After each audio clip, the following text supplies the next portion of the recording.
Dear student, class 5th, subject Hindi, chapter 7, Kerala पर्व ओणम। भारत त्योहारों का देश है और हम नित्य नया त्योहार मनाते हैं। कुछ त्योहार हमारे राष्ट्रीय होते हैं, जैसे स्वतंत्रता दिवस, गणतंत्र दिवस, गांधी जयंती, और कुछ धार्मिक होते हैं जो संपूर्ण भारत में मनाए जाते हैं, दिवाली, दशहरा, ईद, क्रिसमस। और कुछ प्रांतीय होते हैं, जैसे कि कुछ विशेष प्रांतों में ही मनाए जाते हैं, जैसे कि वैसाखी पंजाब का त्योहार है, दुर्गा पूजा बंगाल का है, गणेश चतुर्थी महाराष्ट्र का है। तो ओणम दक्षिण भारत के केरल प्रदेश का विशेष एवं मुख्य त्योहार है। ओणम का त्योहार केरल वासियों के लिए सचमुच प्रसन्नता का पर्व है। इसमें सभी लोग बहुत प्रसन्न होते हैं। प्रत्येक त्योहार की तरह इस त्योहार में भी एक पौराणिक कथा संबंधित है।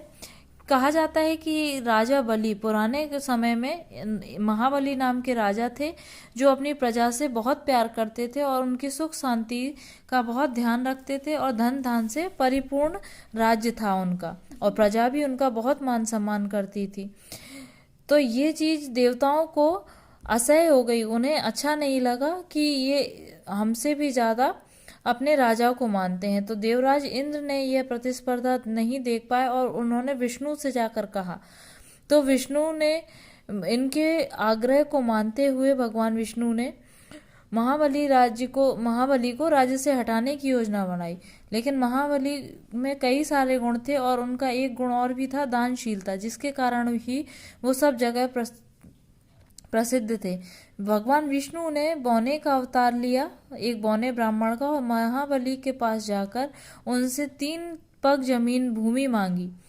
और राजा दानी थे, तो उन्होंने उनकी याचना स्वीकार कर ली और उन्होंने कहा, जहां से आप चाहो वहां से आप 3 पग भूमि ले सकते हैं। तब उन्होंने, जो भगवान विष्णु थे, उन्होंने ब्राह्मण का विराट रूप धारण कर लिया और 2 पग में ही उन्होंने स्वर्ग और पृथ्वी दोनों नाप दिए। अब उन्होंने कहा कि तीसरा पग मैं कहाँ रखूं, मेरे पास तो कोई स्थान ही नहीं बचा है। तो महाबली ने अपना वचन निभाने के लिए अपना सिर श्री विष्णु के सम्मुख रख दिया, और विष्णु ने महाबली को पाताल लोक का राज्य सौंपकर वहां भेज दिया। उन्हें भूमि पर से हटाकर उन्हें पाताल लोक भगवान विष्णु ने भेज दिया। और उन्होंने प्रजावत्सल राजा ने उनसे वरदान मांगा कि मुझे कम से कम साल में एक बार अपने प्रजा के सुख दुख को जानने का अवसर दिया जाए। तो भगवान विष्णु ने महाबली की प्रार्थना स्वीकार करते हुए कहा कि जैसा तुम चाहते हो वैसा ही होगा। ऐसी मान्यता, अब वहाँ के लोग ऐसा मानते हैं कि प्रतिवर्ष श्रावण मास में, श्रावण नक्षत्र में महाबली आते हैं, जिसे वो ओणम कहते हैं, और हमारे उसको हम लोगों को देखते हैं। वो लोग इस की तैयारी बड़े खुश होकर करते हैं।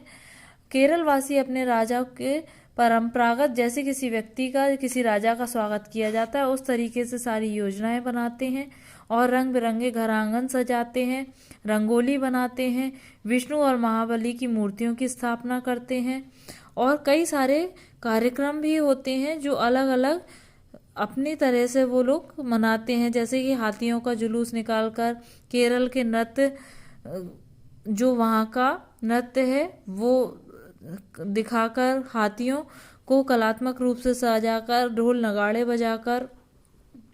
और इसका मुख्य आकर्षण है यहाँ की नौका दौड़। इसमें सभी वर्गों के लोग उत्साहपूर्वक भाग लेते हैं, और भाग लेने वाली नौकाएं विष्णु की सैया जैसी आकार की बनी होती हैं।